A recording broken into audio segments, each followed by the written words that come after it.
Welcome, I'm Rogers Anderson, Williamson County Mayor, and as we travel around the county and visit different people, Travis Parker is with us today from Public Safety Department. Thanks for being with us. Thank you, Mr. Mayor. You know, most of the people like to know a little bit about who we interview as we travel around. So I know you're I think an Alabama fan. And, yes, sir. and the football game was just recently. We won't talk about football. No, thank you. But tell us a little bit about Travis Parker. Where did you come from, and why the interest in public safety? Okay. Well, I came from Alabama. I worked for 27 years with Tuscaloosa Fire and Rescue Service. So emergency everything is kind of in my blood. But my wife took a job up here in Middle Tennessee, and we've always talked about retiring and moving to the Middle Tennessee area. We had relatives that live here. So we came up here about a year and a half ago, and she took a job with Centennial Hospital. And I stayed retired for about 9 months, and I realized it's not near what it's cracked up to be. You can only walk the dog so many times. So I started looking around, and it was just a godsend that EMA here needed an external affairs officer. Now, let me get this straight. We can't use initials. No initials, okay. Emergency Management Agency, who is kind of under the umbrella of public safety. And so they needed a public information officer, which is what my title is actually external affairs officer, public education, public information. So we came up here, we brought our 15-year-old son with us, and he kicked and screamed the whole way, but now he's been here. Now we can't take him home to Alabama anymore, so we're here to stay. You know, when you think about public safety here in Williamson County, we think of public safety as our emergency management agencies or the 911 centers, but we oftentimes don't realize public safety picks up the law enforcement, picks up our ambulances, anything to do with public and safety right. Kind of go hand in hand. And several years ago, in about 2010, I guess, about the time the flood really came through Davidson County and Williamson County. Many of us remember that in May of that year, and the damage that occurred from that natural disaster. Not one thing that we could have done to keep it from raining and from the riverbank swelling and flooding, but there were things that we could do to be better prepared. Right. And today's topic, as you have so graciously given of your time to come and talk to us a little bit about tornadoes and earthquake awareness. So let's jump right in. Okay. Well, you know, that's one of the things that we really preach to people is preparedness. It's not, you know, what can I do in the middle of an emergency? It's what can I do to prepare for an emergency before it happens? Sure. And then once it happens, what can I learn from that emergency? You know, we try to tell people all the time that if you live in a mobile home and a tornado's coming, don't stay in that mobile home. Go ahead and pre-plan where you're going to go before. Don't wait till the tornado watch occurs and say, where do I need to go? You know, go ahead and have it pre-planned out. A couple of places, maybe a relative that lives close by. Maybe there's a church that's close by that you have made pre-arrangements that you could go there and be in a safe place besides in a mobile home. January and February are identified. January is, we're currently in the month of January, is National Radon Month. Right. We've had a topic on that, trying to prepare people to try to educate people to prepare themselves. Go out and purchase a radon kit. Right. $20 and under, you can get one to see how your house environment helps your breathing, helps your quality of life. Sure. What can we do about tornadoes? Well, you know, one of the main things we tell people to do is to get a disaster kit and put it together. The disaster kit consists of some basic needs. One of the basic needs is water. You know, if a tornado comes through the community and really disrupts the internal affairs of the community, the water production. You know, we think, well, water's always going to be available. Right. It rains all the time. We always have water, but, you know, it's not the same water that we get out of our tap, you know, and it's not the same water we get out of our refrigerator. If those aren't available, what are we going to do? If we turn our water faucet on and it doesn't come on, what are we going to do? That's why we tell people to have a 3-day supply of water in a kit, at least a gallon per person per day for 3 days. So, and that may be a big chunk of your kit right there, but that flashlights is a basic thing. You know, I told you I was from Tuscaloosa. We had a major tornado several years back, and one of the key things that we had was there was no lights in the city. And I mean, we're talking about a city of almost 100,000. And so when we turned the lights on of our fire trucks, it was almost like you turned a light on and everybody came to that light. And so all of a sudden we realized, we need to make sure we have plenty of light so that we don't get overrun. That's what happened in a couple of places. We got overrun by people because they said, hey, there's some light, I'm going to that light.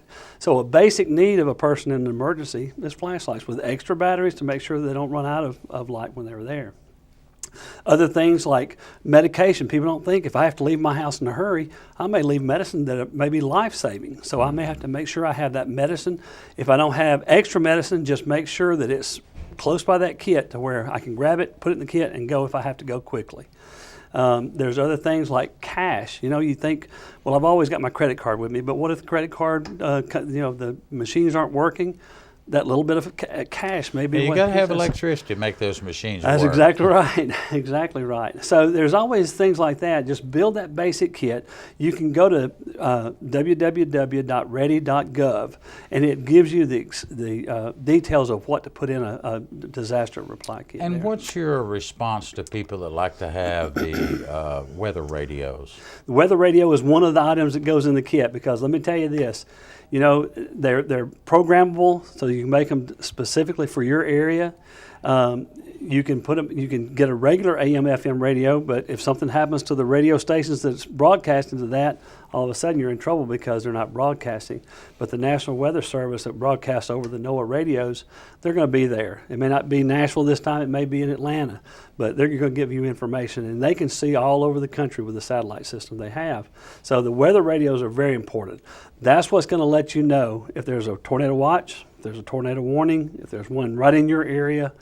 That and the siren system that we use here, the outdoor warning system. Your feelings on tornado shelters? I'm a big proponent on shelters, and mainly because that's what they're designed for, is to protect you in case of a tornado. When I was in Tuscaloosa and we worked the tornadoes, I saw the majority of the people who were killed in the tornado were killed due to flying debris. It was not being picked up and thrown around like people think it is. It's almost like some of the fatalities that we saw. It looked like they were shot with a shotgun. I mean, they were just covered in injuries all over their bodies, and so the massive trauma that they suffered, from being out and not heeding the warnings that were there, because on that day we had plenty of warning. That's part of the reason why we only had 51 fatalities in Tuscaloosa, even though it was a mile wide and over 8 miles long, and destroyed over 8,000 buildings. We only had that many fatalities because people, prepared themselves for that. So for us that do not have a tornado shelter at our house, what's the current recommendation of where to go during and he probably ought to define, Travis, also a little bit about the difference between a warning and Yes. Yeah, let's start with that because that's very important. When you have a tornado watch, that's just saying that everything's right for a tornado to occur. All the atmospheric pressure and everything else is exactly right for a tornado to occur. There's not a tornado yet. We don't see one. There's not one on radar. But everything's lined up just perfectly for a tornado to occur. That's a tornado watch. We need to be prepared even at that point because we know that in a second it could come up. So a tornado watch is something just to be prepared. But once a tornado warning occurs, that means one's either been seen by a spotter or seen on radar. And when that happens, then it's time to react. We always say, well, it's heading in the opposite direction. Winds change, and when winds change, so can that tornado. So we always be prepared. If a tornado warning does come up, go ahead and be prepared to move. If you're in your home, that rule hasn't changed much at all. Interior of the building, no windows if you can, the smallest room you can find in the center of the building, and get as low as you can. And if you do hear that roaring, we always hear the train whistle, the train sound. Lay down on the floor, cover your head. If you have a mattress to lay on top of you, that's perfect. If not, a blanket or something else to help protect the head from all the flying debris. I think it does go without saying that a lot of people may not have the tornado shelters, but most everyone would have a central part of their home, stairwell, Sure. Bathroom. Bathroom is perfect. Yes. Some of the modern homes now certainly have bathrooms with windows. You're going to have to put two and two and lose a little common sense on that. Sure. But what you're trying to do is get to the center of the house where the main structure is the safest. Right. And if you have a basement, that's even better. Even better. You know, you can't run from a tornado. If it hits your house and it takes all the house, there's probably not a safe place in there you can be. But playing the odds, you're exactly right. The center of the house where the most structure is, and you're right, a stairwell, a hallway, an internal bathroom where you could even get down into the tub and cover the tub. That's almost like a tornado shelter in itself. So, yeah. And also a good place to put all these storage items that you were talking about, the water, the radio, the batteries, the things of this nature. Exactly It's an excellent, you'd have it already there, the flashlights, et cetera, et cetera. How about when you're in the open, or in your car? Well, you know, for years they used to always say if you were in your car to drive at a right angle away from it. That way if it was coming towards you, go this way or go this way. All of a sudden they said, you know what, that's not really a safe spot to be. But then they started saying, well, maybe it's safer in your car than it would be laying, out on the street. So, but again, they say if you're going to stay in your car, put your seatbelt on, put it as tight as you can, and then cover your head just like you would if you were in a mobile home, if you were stuck in a mobile home. Because that's basically what you're in. That tornado, if it comes close to that car is going to go. It's going to be like in a major crash. It's not going to be safe. If you can get to a place like a ditch lower than the roadway, that would be better. Lay down flat in that ditch, cover your head again to protect yourself from flying debris. The one thing to avoid is overpasses. Don't go under an overpass because people think, well, I can get in out of the rain, get in this, and it's a little bit more protected. But an overpass is almost like a wind tunnel. And that debris that's flying around there is going to start really forcing its way into that underpass. So that's really a dangerous place to be because, and we've all seen in pictures of pine straw drove through a 2x4. That's exactly the way this does when you have winds close to 300, 400 miles an hour flying through there. It's going to take that debris and just go through anything that's in its way. Almost every year in Williamson County, we will have a tornado alert. Yes. Or a tornado warning. And for people that have lived here some period of time, we've seen what damage can be done by tornadoes. In the late 80s, we had one that kind of went to that would be the west side, I guess, of Franklin High School. Yeah. Something northwest. Cleaned over where Macatcher is now. Went up through a subdivision. We lost an individual's life at that time. It took out several homes. We've had several through the pathway from Fairview over to Hillsboro, Leapers Fork area. It gets down in those hollows. It seems like it rides good. Right. And so I would encourage all people that are watching this show that we talk about it, we hear it, we watch television when bad weather's occurring. But take heed, be prepared. Exactly. And when things like this do occur, then let's all be survivors and just say, well, I lost all my family items, but I've still got my family. Still got my family with me, right. That's very important. Well, and the thing to remember is we always talk about severe weather week in February. But January, even this time of year right now, we're fixing to start having some warmer weather coming back in. Can't wait. Oh yeah, well you get that warmer weather, but then the problem comes in. It gets a little bit cool, and those cool weathers and warm weather start bundling up and start fighting each other, and that's where the real severe. January 30th, 2013, there were 24 confirmed tornadoes in Middle Tennessee. It was one of the worst tornado days in Middle Tennessee remember history. it well. So we can't say, well, it's this day or it's that month or it's that week, because severe weather can happen anytime. We're talking about tornadoes, straight line winds, lightning, flooding, freezing weather. So, we have to be prepared for just about anything. But the other thing I wanted to mention, one more thing, if you don't mind, is communication.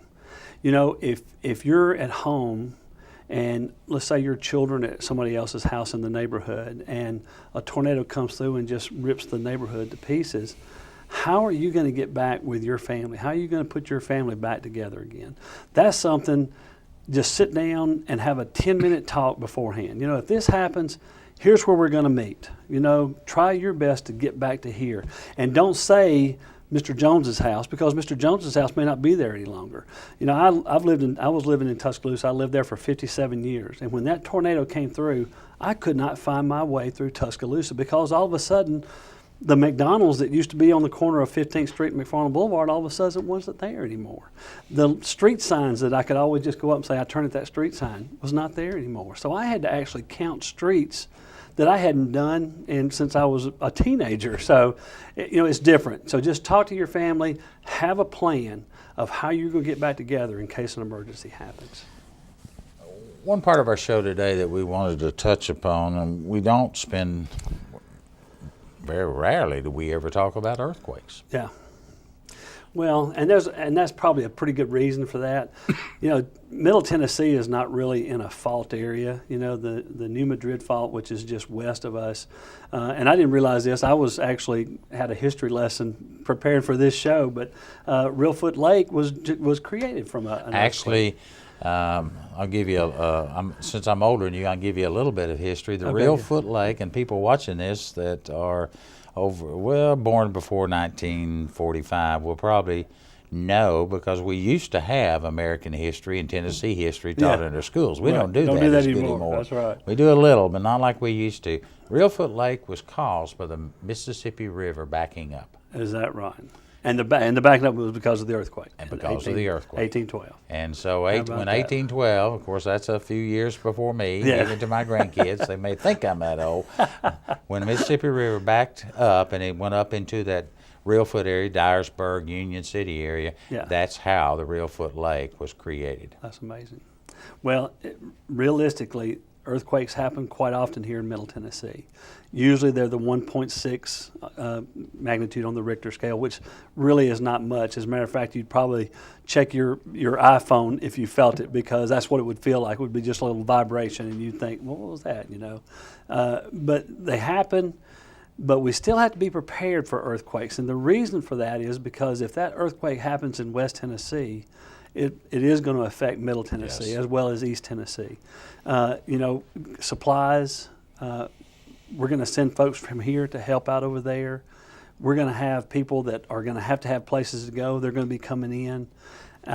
And even to that effect, if it's a severe enough earthquake, it's going to even affect here too. It may be a 3.5, it may be a 4.3 on the Richter scale, but it's still going to affect here. So we still have to prepare for those earthquakes. A little different than the tornado is we don't want to run outside, but for any reason, because a lot of people think, well, why would I want to get outside of the house? Because if the house is collapsing from the earthquake, if I'm outside, there's nothing going to collapse on me. But we still have power lines, we still have gas leaks, we still have water leaks that could become, potentially life-threatening. So the best thing to do is if you start feeling that earthquake feel around your home, find your dining room table, find a desk or a kitchen cabinet, get up under a hard, firm surface to protect you in case any of the ceiling or the roof starts to collapse in on top of you. Over the last several years, and I'm not trying to pinpoint one particular country over another, but it seems like we do have a lot of tremors. Just in the last couple of weeks, I heard of one. I think it was up in Connecticut and Vermont, a very small tremor, like you said, 1.6, 1.7 on the Richter scale. But in some areas, and the ones we see on the national news, they wipe out entire communities. Yes. Now, in the United States, even state of Tennessee, and more specifically here in Williamson County, we have pretty stringent building codes, but those codes aren't designed specifically to withstand earthquake tremors. Right, right. They are, for the most part, most of our homes will withstand tremors 2.5, maybe 3 and under, depending on where that tremor occurred, how long it lasts. Right. But it is important to remember that in some of the areas of our community, that you be cognitive of the fact of we've not touched on it, but on either scenario, I'm a huge believer in generators. Yes. And we've not touched on that. Yes. But, there's no way you're going to buy one on the day before Right. of a tornado or an earthquake. You take a look at a coastal city where a hurricane's coming, and you go and a week before that hurricane hits, try to buy a generator. If you can find one, the price will be jacked up, even though they say they don't do it. It'll be jacked up 5 times higher than what it normally is.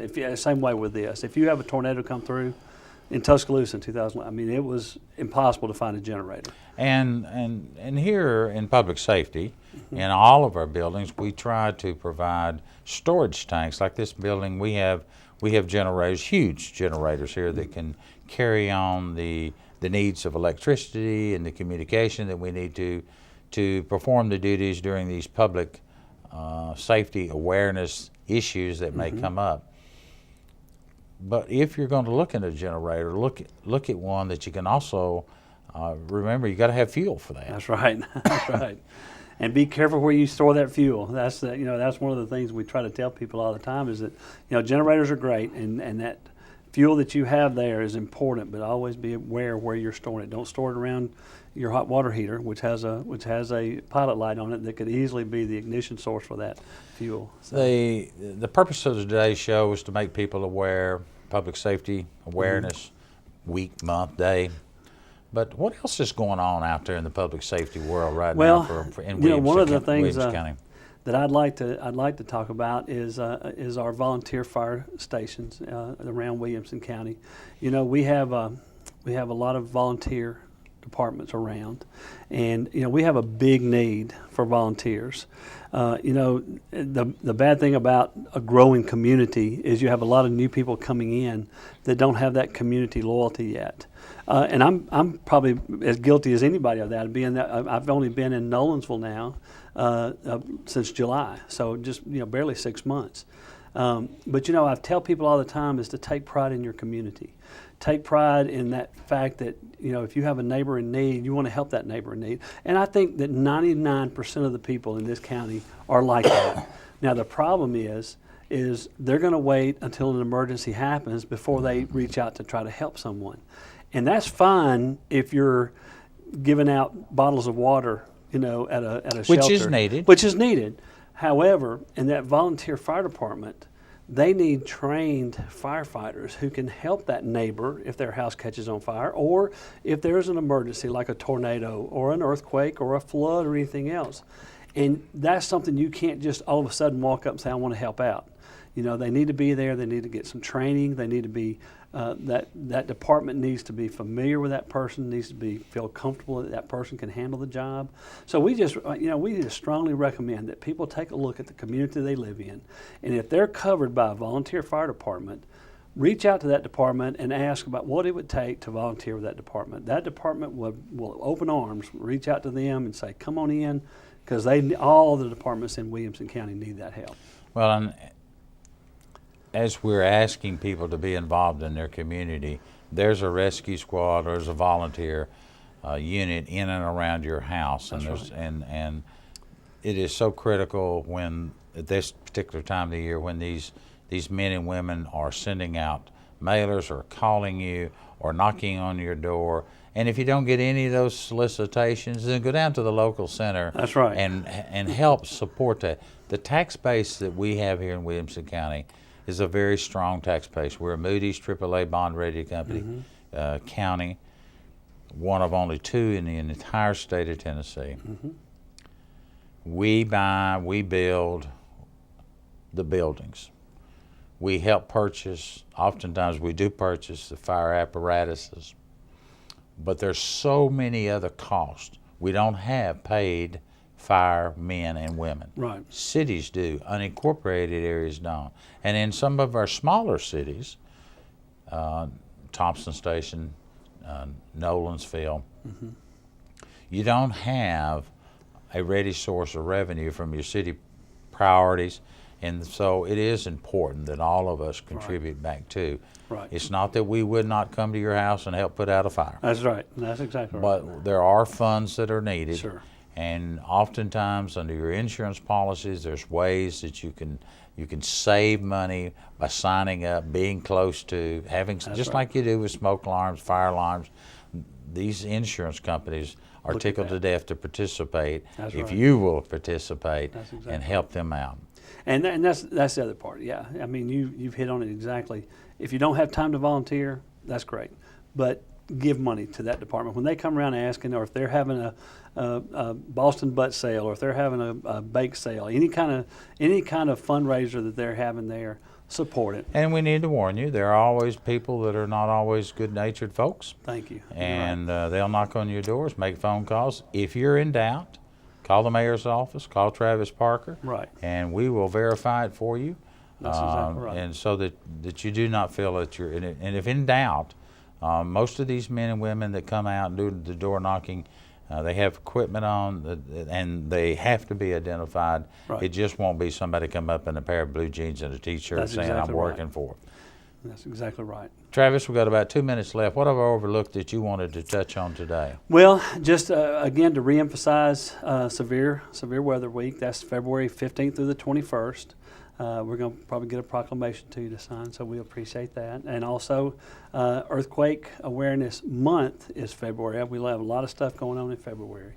The other part of that is we want to make sure that people, are aware of their volunteer fire departments out there in their communities, to support them either with personnel or as monetarily if they can. And build that disaster kit. That was the one thing that we wanted to make sure that we got to everybody, was that if there's an emergency and they're gone for 2 days, they got something there they can pick up and go quickly and not have to worry. Let's close the show by kind of giving them an update on our public safety building. Can you do that, or you want me to do it? Well, you can. Go ahead. Well, I went by there yesterday, and I was really impressed with how much was there.